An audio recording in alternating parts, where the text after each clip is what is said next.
October, that's when, yeah. You got your OPK. I got an app, an OPK, and so what that is it is a way to check, because when we're talking about the cerebellum and how that then routes in the visual, for him it ended up being his superior colliculus. But this thing is what, so I had him watch this thing, and what happened? Even now, so this thing, because what happens is all of it, so I hold this up to you, I don't have to say anything, you say, well, do I follow it? Well, your brain has a mechanism that it will follow, track, and jump back, and follow, and track, and jump back, and so your eyes, if we watch somebody, their eyes flat back, they just do this without any instructions. It's the ability for us to watch a bird that passes through our visual field. You can track it. So anyhow, it's anyhow. So what happened when we did that? Oh, I couldn't look at it. In fact, here you started it up, and even yes, you notice that he's got to be really careful to this, because this thing. But it ended up being, so I'm freaking out. You know, I'm going, I just got this thing. I don't know what I'm doing with it. I'm just holding it. And you're about got anxious. I mean, it was just he about unbelievable. So then you were going to a doctor that next day or something. So he says, "What is that?" So I said, "Well, it's optokinetics." So he writes this thing. Then you talked to the doctor that next day about this, right? So this is like, so I think this I saw him like on Thursday. So that was Friday. Then you must have gone on your computer. Yeah, the first day it didn't do much good. I didn't like it. Okay. I told him to get rid of that thing. I just don't want nothing to do with it. I didn't listen to him. No, but he kept doing it better, and I started getting used to it, kind of. Yes.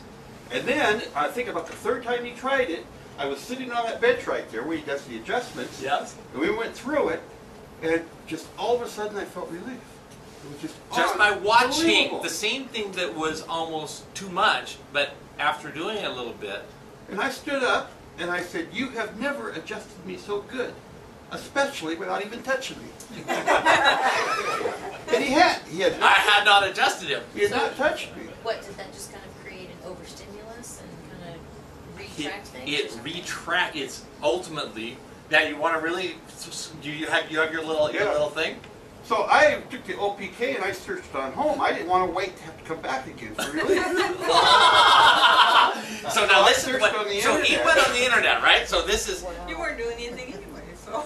I get this email from him that weekend or whatever. And he says, "Doc, I'm watching," because he was going on these different websites looking at these companies who have visual stim, stuff like that. And he says, so this email I get, "There's a section on this, here's his website. This section of 1 minute and 42 to 1 minute and 57. When I watch that, I just get anxious and all that sort of, what's happened?" Well, the first time I saw it, I was in tears. It was, because he shot that email. So I go, well, I don't know. So I dialed that thing up, and I'm looking at it. And it's like they're showing off their program, how they retrain visual stuff. And so it's like, okay. And then, do you think you'll be able to have it? Yeah, I've got it. It's just this phone. So it's so basically, it's showing different things, but this particular one, the section that he was talking about, it was as if you're looking. It's like it's going like you're going into a tunnel, turning this way. Now, I was looking at him. Well, why does that do that? Do you remember what he told about his truck wreck? He was driving along in that red. Just tip it down a little bit. Yeah. So that's. Oh, so it would like you're going through a tunnel. No. That's kind of what it was triggering, though. Well, okay. So remember his vision. It was essentially triggering.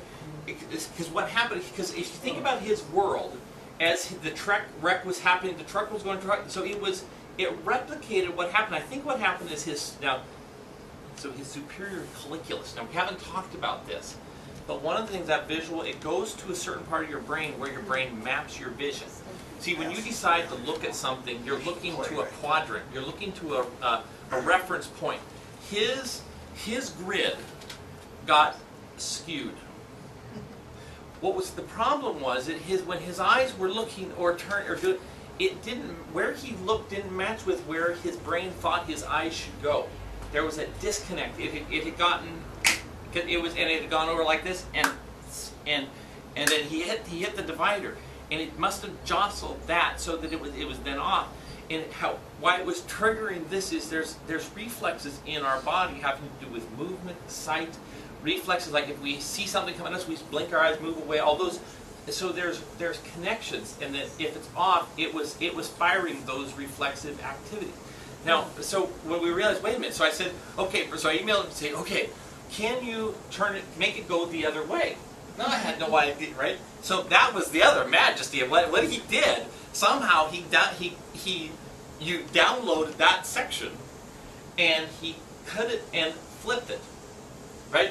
Because if this thing, and that was how the accident was, a pathway to fix it is if we could do the opposite, just like, can we rewire? So we basically rewired his superior colliculus map by having him watch this video that actually made his world go this way. I wasn't touching him. He was watching this video that turned his world the right side up so that his superior colliculus would then match again. So do you have the tremors anymore? No, I get itchy feelings, like I want to start doing it, so I just watch the movie. Watch So this. now, how did that make you feel when you went the other way? Did that cause anxiety, or did it feel right? You know, when you changed it from Oh, one direction? the whole thing caused anxiety to start with. Okay. Everything, yes, because but you could tell it was different though, right? When you first started watching it, Right. because he had the sense, oh, this is good, and so he watched it over, and then, well, how many times should we have him watch it? I don't know, right? So he basically had to do. You were watching like as many as 20 times in a day at first, right? And now he just watches it if he needs to kind of calm it down a little bit. And now I feel the twitching like it's coming on. Is this crazy stuff? Now, if I could just go whack like that, but can you imagine? So we're using a pathway in his brain and rewiring and having him watch a stupid little section of a movie that's not, how many seconds long?